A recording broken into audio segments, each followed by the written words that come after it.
ভিডিওটা যখন আমি বানিয়েছিলাম মানে আজ থেকে প্রায় 7-8 দিন আগে, সেই দিনকে ভীষণ গরম ছিল। তো প্রথমেই তো পার্কে গিয়ে সাগরের দোকান থেকে একটা জলের বোতল কিনেছি। এটা পার্ক থেকে বেরোতে বেরোতেই 5-10 মিনিটের মধ্যে শেষ হয়ে গেছে। মানে কতটা পরিমাণ গরম ছিল বুঝতে পারছো। তো সেটা আবার মন্দির থেকে রিফিল করিয়ে আবার সেই জলটা শেষ করে ফেলেছি। এই মোমো স্টলটা না মন্দিরে ঢোকার রাস্তা একদম প্রথমেই পড়ে, যেটা একদমই ভেজ আইটেম বানায়। তার মানে এটা নয় যে পেঁয়াজ রসুন ছাড়া। তবে সেই দিন এখানে মোমোটা খেয়ে আমার এত ভালো লেগেছিল, দিদিরাও খুব সুনাম করেছে। অ্যাকর্ডিং টু প্রাইস, মোমোর সাইজ আর টেস্ট ভীষণ ভালো ছিল। তো এরপরে আমি যতবারই যাব অবশ্যই এখান থেকে মোমো ট্রাই করব। আমারও খুব ভালো লেগেছে, তোমাদেরও রেকমেন্ড করব আমি যে অবশ্যই একবার ট্রাই করে দেখো যারা আমাদের লোকালেই থাকো। মোমোর সাথে যে স্পাইসি সসটা দিয়েছিল সেটাও এত টেস্টি ছিল যে এই বাচ্চা কাচ্চাদের এতটাই ঝাল লেগেছে যে শ্বাস নিতে পারছে না, তবে এরা ছাড়বে না। আর এই যে আমাদের ঝুম কেয়ারিং দিদি, নিম্মি তো কিছুতেই জুতো পরবে না, এত জেদ, সারা রাস্তা খালি পায়ে হাঁটতে হাঁটতে এসছে। তাই দিদি ভাই হাতে করে পুরো রাস্তাটাও না জুতোটা বয়ে নিয়ে এসছেন।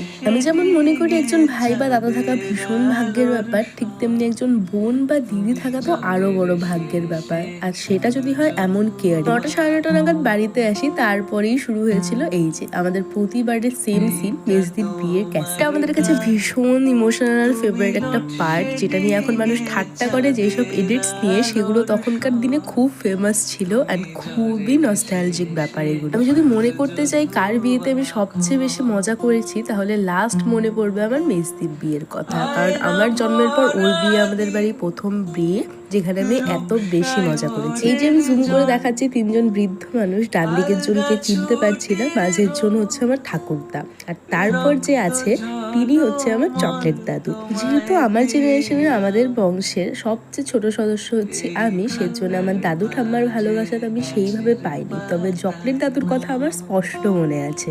দিনহাটা গেলে অবশ্যই মা আমাকে চকলেট দাদুর বাড়ি নিয়ে যেত, আর আমি দাদুর সামনে ইচ্ছে করে মার কাছে চকলেট খাবো বায়না করতাম। আর সেটা দেখে দাদু আমাকে তাড়াতাড়ি দোকানে নিয়ে গিয়ে অনেক চকলেট কিনে দিত। এই ব্যাপারগুলো মনে পড়লে যেমন খুব ভালো লাগে, ঠিক তেমন কষ্টও লাগে। আর ওই যে বাচ্চা মেয়েটা দেখতে পাচ্ছ, ওটা বলো তো কে, গেস করে কমেন্টে জানিও আমায়। দিদির বিয়ে যেহেতু 13-14 বছর হয়ে গেছে, তাই এখন না ক্যাসেট গুলো নষ্ট হয়ে গেছে। তার মাঝেও দেখো আমি কি খুঁজে পেয়েছি।